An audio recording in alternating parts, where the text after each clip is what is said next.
What's going on, fishing friends? I'm back out at Lake Athens again this morning. I can't help it. It's my favorite lake. I'm still catching fish, so here I am again. It's Wednesday morning. It's a little after 10 o'clock, I think. I've already caught 12 fish. I had one just a little over 6 pounds. Believe it or not, the bite's a little slow today. Even though I've caught fish and caught some good fish, it is so windy out here right now. It's making it tough. Now I'm at the dam and I pulled up on the bank so I could do this video, and it's fairly protected back up in this area, so it's not too bad. But out on the main lake, it's rolling pretty good. A friend asked me if I would make a more kind of informative video on what I've been doing. So that's what I'm going to do right now. Hey, the first thing that I want to mention is I am throwing this Alabama rig on a 7.9 medium heavy rod. And with this rod being so long, I'm telling you what, I can make a long cast with this Alabama rig. The other thing is I have been throwing, it's called the Flash Mob Junior. And the Junior has these little blades, little willow blades. And it gives it a lot of flash, moves a lot of water. Second thing is today I have pretty much stuck with these little baits. They're little 2-inch. They're called spoiler shad or cream shad. They're made by Cream, but they're called spoiler shad. I'm throwing a couple of different colors. I've got just plain white, and then I've got one that's black, and it's got a little bit of green iridescent in it. And basically what I do is I throw it out, and when I catch a fish, when I pull it in, I see what color is in its mouth. If every time the white one is in its mouth, then I switch them all out to white.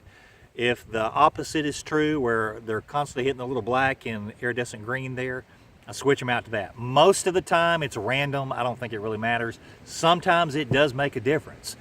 But I'm constantly mixing and matching colors and sizes to see kind of what they want. And you'll pick up on a pattern, and once you pick up on the pattern, man, you can kind of zero it in and start hammering them. Now, the other thing that I'm throwing is their baby bass is the color, and it's just a sassy shad. This is a 3-inch. Been catching a lot of fish on these, but right now this seems to be the ticket, these little bitty 2-inch spoiler shad. Now, a friend asked me a couple of questions that I thought I would try to address. He asked me, when do I know, or when is the best time to throw an Alabama rig? And honestly, man, during the winter, you just can't hardly beat an Alabama rig. I throw it all through the winter. And then also what I do is pre-spawn, I'll keep throwing it. Pretty much once the spawn is over, I go to other things. I'll throw jigs and big red worms and stuff like that during the summer. And I don't know, for whatever reason, after the spawn is over, the black bass just don't seem to hit that Alabama rig like they do during the winter. Now, sand bass, they tear it up year round. And during the summer, I have caught a lot of sand bass on that thing. And that's a lot of fun. The other thing is he asked me kind of how I was fishing it. Basically on Lake Athens, what I do is there's a lot of grass. Matter of fact, there's a grass line almost around the entire lake. The majority of it ends in about 9 to 10 feet. Now what most guys do is they sit out on the main lake and they throw toward the bank. And I do just the opposite. I get up on the bank or up in the grass and I throw out to the main lake. And the reason I do that is most of the fish are sitting right on the grass line. So when I sit in about 7 feet in the grass and I make a cast out toward the lake, I know I'm always going to make a good cast. I'm not constantly casting into the grass and pulling up a big wad of grass. And so basically what I do is I throw it out, I let it sink all the way to the bottom. The moment it hits the bottom, I start reeling it back just fast enough to keep it off the bottom, and I pull it back to me. Most of the time, right before it gets to the grass line, these fish are hitting it. Now, sometimes I'm out in much deeper water. I'm out in 20 and 25 feet, depending on if I see them on my graph or what's going on, but I'm kind of doing the same thing. Now, a couple of weeks ago, I was at Lake Pinkston. Now, that's a whole different story there. That lake is full of stumps.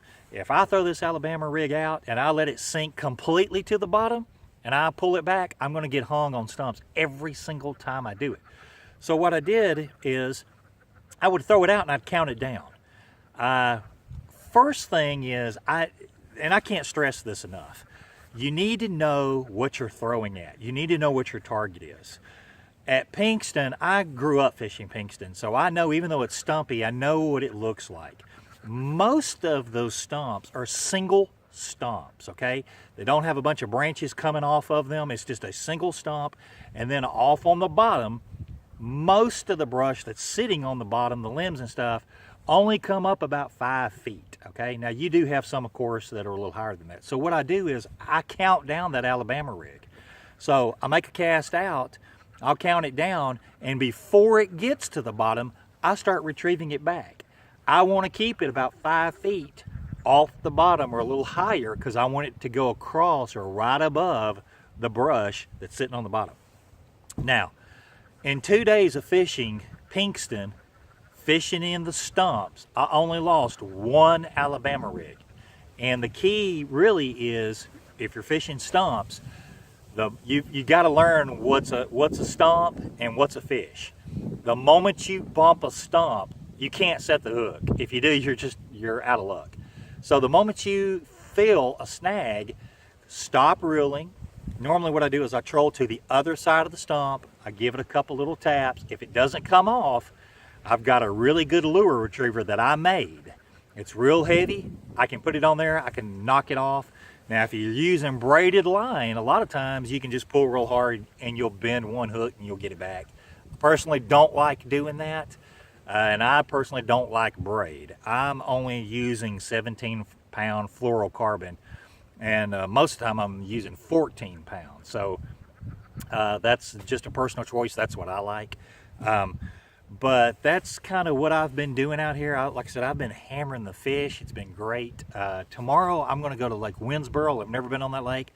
I'm basically going to do the exact same thing. I've got an Alabama rig that's a little more weedless, because I've heard the stumps out there are pretty thick. So I'm going to go with something just a little more weedless, see how that goes. If that works out, then I might go back to my regular spoiler shad and see if I can get it to go through the stumps and kind of do that. So anyway, I guess that's pretty much it for right now. I'm going to keep fishing, and hopefully I can put some more fish in the boat. Like I said, I'm up to 12, and I had a 6-pounder earlier. So I'm going to go hit a few more spots that I know that are out of the wind, and we'll see what happens. Guys, I appreciate it. If you will, check out my YouTube channel at East Texas Fisherman with Steve Porterfield. And I want to thank AFCO again for other products. That's what I've got on right now, AFCO cap and jacket. I'm really loving this stuff. So anyway, check them out. Thank you, guys.